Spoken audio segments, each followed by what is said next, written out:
Assalamualaikum warahmatullahi wabarakatuh. Puji syukur marilah kita panjatkan kepada Allah Subhanahu wa Ta'ala atas nikmat iman, nikmat Islam, serta nikmat sehat. Salawat serta salam tidak lupa kita haturkan kepada Nabi besar Muhammad SAW beserta keluarga dan para sahabatnya. Saya Auralia Alianov dan saya Almaira Kisah Fitri Waluyo. Kali ini kami akan memberikan materi yaitu arti gibah dalam Islam, hukumnya, dan contoh bergibah. Gibah adalah membicarakan kejelekan orang lain ketika sosok yang dibicarakan itu tidak sedang bersama orang yang menggunjingnya. Islam melarang keras gibah dan menggolongkannya sebagai dosa besar. Lantas, apa pengertian dan hukum gibah? Dan bagaimana contohnya dalam kehidupan sehari-hari? Dalam Kamus Besar Bahasa Indonesia atau KBBI, gibah artinya kegiatan membicarakan keburukan orang lain. Bahkan gunjingan tersebut mestilah sesuai dengan celah orang yang digunjingkan. Jika dibuat-buat, maka bukan gibah lagi namanya, melainkan fitnah dan kebohongan.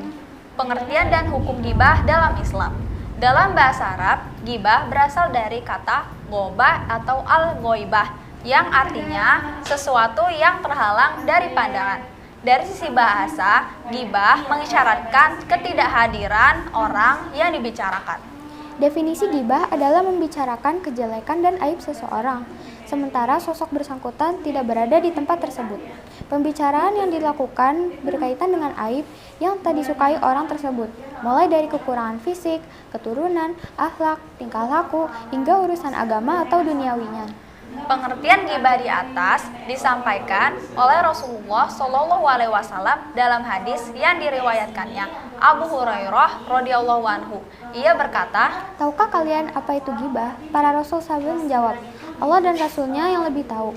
Kemudian beliau bersabda, "Gibah adalah engkau membicarakan tentang saudaramu yang dia benci." Ada yang bertanya, "Wahai Rasulullah, bagaimana kalau kami katakan itu betul-betul ada pada dirinya?" Beliau menjawab, "Jika yang kalian katakan itu betul, berarti kalian telah berbuat gibah. Dan jika apa yang kalian katakan tadi salah, berarti kalian telah memfitnahnya, mengucapkan sesuatu kedustaan." Hadis riwayat Muslim. Hukum melakukan gibah adalah haram dan terlarang dalam Islam. Hal itu tergambar dalam firman Allah Subhanahu wa Ta'ala dalam surah Al-Hujurat ayat 11 dan 12 sebagai berikut. Hai orang-orang yang beriman, janganlah sekumpulan orang-orang laki-laki merendahkan sekumpulan yang lain. Boleh jadi yang ditertawakan itu lebih baik dari mereka. Dan jangan pula sekumpulan perempuan merendahkan perempuan lainnya. Boleh jadi yang diremehkan itu lebih baik. Dan janganlah suka mencela dirimu sendiri dan jangan memanggil dengan gelaran yang mengandung ejekan. Seburuk-buruk panggilan adalah yang buruk sesudah iman, dan barang siapa yang tidak bertobat, maka mereka itulah orang-orang yang zalim. Quran Surat Al-Hujurat ayat 11.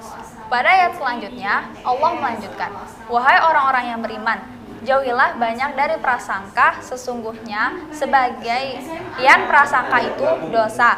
Dan janganlah kamu mencari-cari kesalahan orang lain.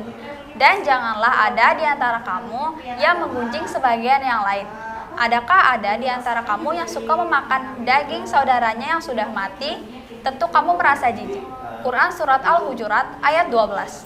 Pada ayat di atas, Allah Subhanahu wa Ta'ala mengibaratkan orang yang bergibah seakan-akan memakan bangkai saudaranya. Metafora bangkai menunjukkan bahwa celah yang diberikan itu adalah aib yang seharusnya ditutupi, bukan dibincangkan dengan orang lain.